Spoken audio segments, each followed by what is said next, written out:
বহু বছর আগের কথা। একটা গ্রাম ছিল।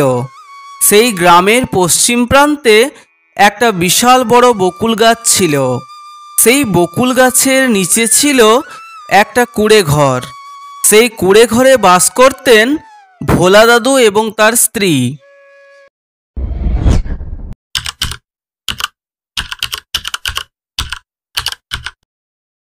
একদিন ভোলা দাদু তার নাতিকে নিয়ে গেল গ্রামের মেলা দেখতে। সঙ্গে ছিল আরও গ্রামের লোকজন। যখন তারা মেলা দেখে ফিরছিল তখন ছিল পূর্ণিমার রাত্রি।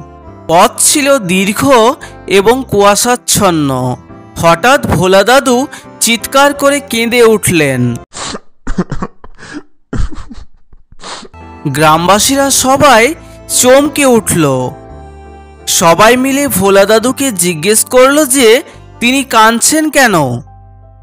তিনি বললেন, আমি আমার নাতিকে নিয়ে গিয়েছিলাম মেলা দেখাতে, কিন্তু কোন সময় সে আমার হাত ফসকে চলে গিয়েছে বুঝতেই পারিনি। তখন গ্রামবাসীদের মধ্য থেকে দুজন তীক্ষ্ণ দৃষ্টিসম্পন্ন ব্যক্তিকে নিয়ে ভোলা দাদু পুনরায় মেলায় গেলেন তার নাতির খোঁজ করতে। অনেক খোঁজাখুঁজি করার পর তার নাতিকে খুঁজে পাওয়া গেল। দেখা গেল যে ভোলা দাদুর নাতি একটি গরুর পেটের নিচে আশ্রয় নিয়ে আরামে বসেছিল।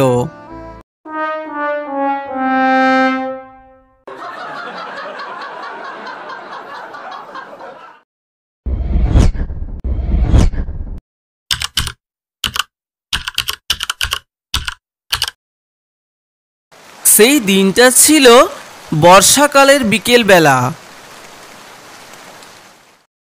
হঠাৎ ভোলা দাদু উত্তেজনায় পাগল হয়ে ছুটে এসে গ্রামবাসীদের বললেন, আজকে আমি একদল জলদস্যুদের দেখলাম।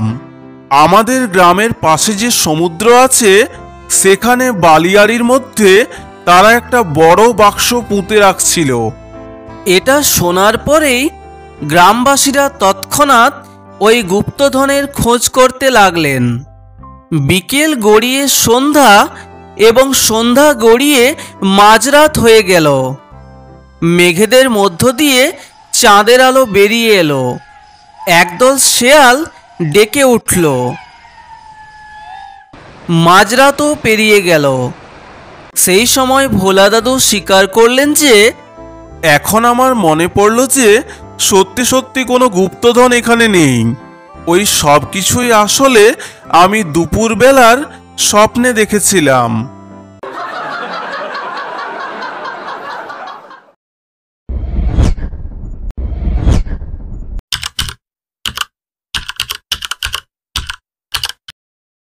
একদিন সন্ধ্যাবেলা ভোলা দাদু সাপ্তাহিক হাট থেকে ফিরছিলেন।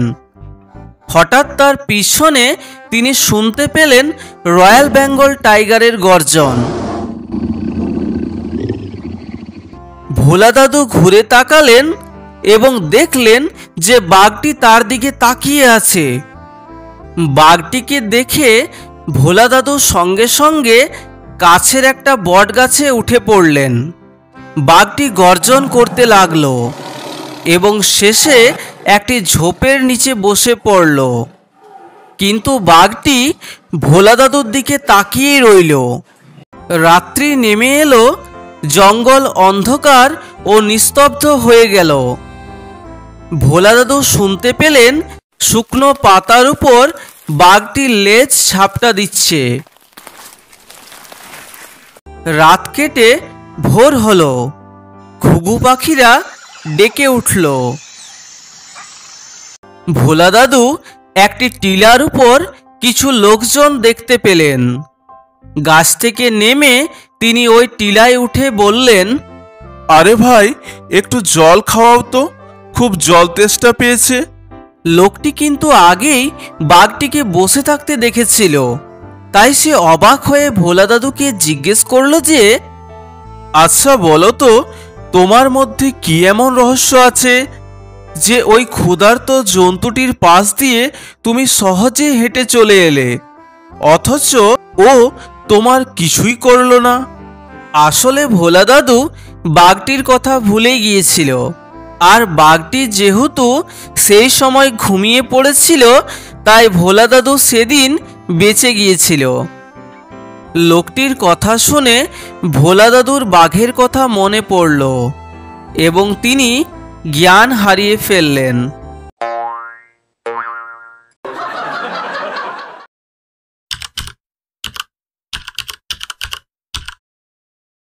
প্রায় 50 বছর পর একদিন সকালে 95 বছর বয়সে ভোলা দাদু মারা গেলেন। তার 80 বছরের স্ত্রী প্রচুর কান্নাকাটি করলেন।